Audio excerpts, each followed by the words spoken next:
So, ayun na nga mga boss, natanggal na naman ating video. So, umabot ng napakaraming views tapos biglang nag-take down dahil nga syempre na-recognize o na-notice ni Meta ang ating video na against community standard. Na-appeal ko na yun kaya lang negative na po yun, mahirap na po yun ibalik. So, from now on sa YouTube na po tayo mag-upload ng videos natin, review sa mga units natin sa Airsoft. So, pero tuloy pa rin tayo at ito nga, ang aking hawak ay WA 5.1 High Kappa Type K. So, marami po kasing iba-ibang High Kappa, merong Terex, mga ganun. So, ito naman, Type K siya. So, papakita ko sa inyo. Ayan po, sa box natin, meron po siyang kasamang manual. Ayan. Owner's manual. Ayan po. So, ayan po siya. Isang magazine. Tsaka yung unit po. So, ngayon, test fire natin bago natin ito ipadala sa ating kliyente, sa ating buyer na si RJ. Ano ba yung apelido nun? Rivera yata. Hindi ko nakalimutan. Sobrang dami kasi mga boss, kaya hindi natin mga buyer natin kabisado. So requested lang, i-review ko daw itong unit niya. Yan, high kappa, high capacity din itong magazine niya. So kung mapapansin nyo po, ito po ay gamit ni Rigor sa Batang Quiapo o mas kilala sa pangalang Jan Estrada. Ito po yung unit na yun, yung gumanyan siya sa pag naubos yung bala nung M4 niya, bumunot siya, tas ito po yun, nakaganyan po siya, kitang-kita po. Yan, ito po yun, unit na yun. 5.1 High Kappa Type K. Gamit ni Mang Rigor sa Batang Quiapo. So marami po tayong collection po ng Batang Quiapo na Airsoft. Airsoft po kasi yung ginagamit nila sa shooting nila. So ito po, isa sa ginamit ng Batang Quiapo.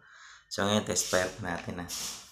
So pag bumili po kayo mga boss, automatic yun sa price na naka-send sa inyo sa messenger.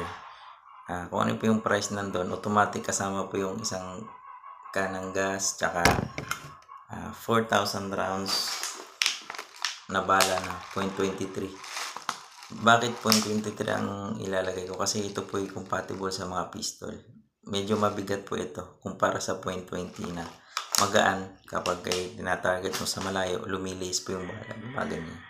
Ito medyo stable siya, siguro mga 10 meters siguro. Ganun, maganda pa rin yung niya, maganda pa rin yung patama niya. So yun boss, mga tester na natin to. Let's go.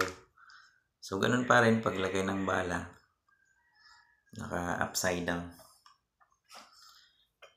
ganyan pa rin. Konting gas lang ilalagay natin, pang test fire lang naman Ito po, pag ganyan po, dapat walang singaw at nakapasok maigi sa inlet valve yung pin o nozzle nito.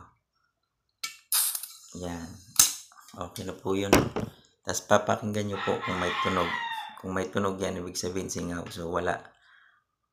Sir RJ, ito po yung magazine nyo po. Wala pong yan, wala pong singaw. So chinecheck po kasi namin maigi bago po ipadala sa ating buyer para po gagamitin na lang at matino po yung unit na nila, magagamit nila. So hindi tayo sasablay kasi nakakahiya naman. So i-review ko lang konti, background lang sa unit na to. So ang unit na to ay 2011 ang tawag, nakalagay po dyan kasi yung mga dati 1911 ang tawag, ito 2011 na, since high kappa na rin siya.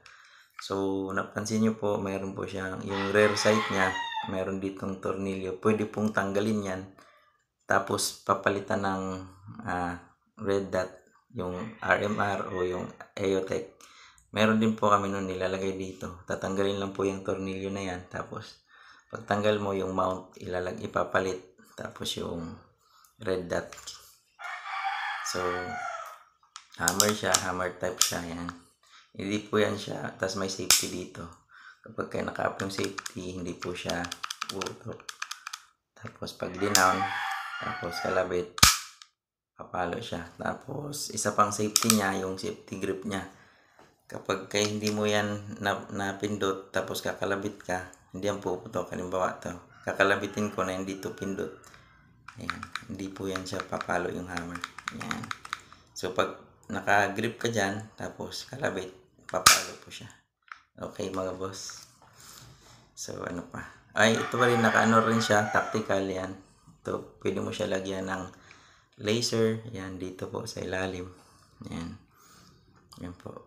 Pwede mo siya lagyan ng laser dyan. O kaya flashlight. Yan, itong part na yan. Sinasalpak lang. Meron din dyan, meron din available dyan na binibentang ganun. So, para astig, no? Yung combination ilalagay mo, yung may flashlight na may laser pa. Kapag sipat mo, pak.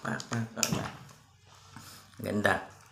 So, sa mga nagtatanong, boss, gaano ba kalakas to? So, ano to? 350 through 370 FPS. 350 to 370 feet per second ang bilis ng bala nito. So, malakas din. No, bote, basag. Kung magtatanong kayo, nakakapatay ba ng ibon? Of course. Pag tinamaan sa ulo, sa leeg. Mga daga yan, pwede. Mga pang peste yun. Mga pang taboy. Alright? Pwede po gamitin to. So, test fire na natin. Lagay ito ng bala. So, paglagay ng bala, yung follower natin, baba lang natin ng sagad. Tapos, dito sa may butas na yan, ito maglalagay ng bala. Yan, dyan po. Babalik ta rin yung ganyan. Dyan ka po maglalagay. Yan. Tapos, dapat yung bala, mga boss, talagang naka-file ng maigi. Para hindi hindi mag-stop, hindi mag-jam yung barrel mo. Maganda ang deliver niya. Maganda yung load niya, yung feed niya. Okay? So, dadamihan natin kasi yung mga ganitong magazine malagyan lang ng konting gas. Matipid po kasi sa gas to yung mga WA na brand na na mga airsoft pistol. Ayan. Ayusin natin. Ayan. So, siguro mga to. Ilang ba to? Ayan po.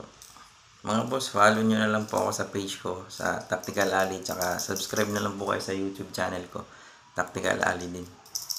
Kung gusto nyo po mga update sa mga units natin. Ayan po, ayan, ganyan kadami yung bala. Ilagay natin. So, tingnan natin kung kayang ubusin. So, test fire po tayo, ang unit. Salpak, pag nagsalpak ng magazine, dapat malakas. Para po hindi malalaglag, okay? Kasa. Pag tuloy-tuloy na pong putok nito, mga boss, isang kasa lang. Na.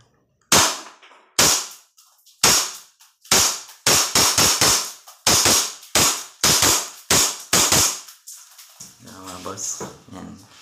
Hindi siya mag-open bolt kapag may bala pa. So, tuloy-tuloy lang po to. Lalayo ako, mga boss, ha. Napaka-consistent po yung patama niya kasi yung barrel niya po fix. Maganda po siya. Ganun po talaga yung mga high-end na mga airsoft. Yan. Kung napapansin nyo, mga boss, nag-open bolt. Yan. Ibig sabihin yan, wala na siyang bala. So, yan po. Wala na siyang bala. So, release natin yung magazine. Tapos, rest yung slide. Then, rest yung hammer. Okay. So, yun lang, mga boss. Mag-ano lang kayo, mag-PM lang kayo sa page. O kaya mag-comment lang kayo sa YouTube. Di mas may na mag-ano kayo sa messenger ko. Kasi, doon po ako nagre-reply. Tsaka, tawag po sa number ko. Kung mag-inquire kayo. Kung order kayo. Yun lang. Maraming salamat sa inyong suporta. Kita-kits sa messenger, mga boss. Marami pa tayong available na unit. Bye-bye.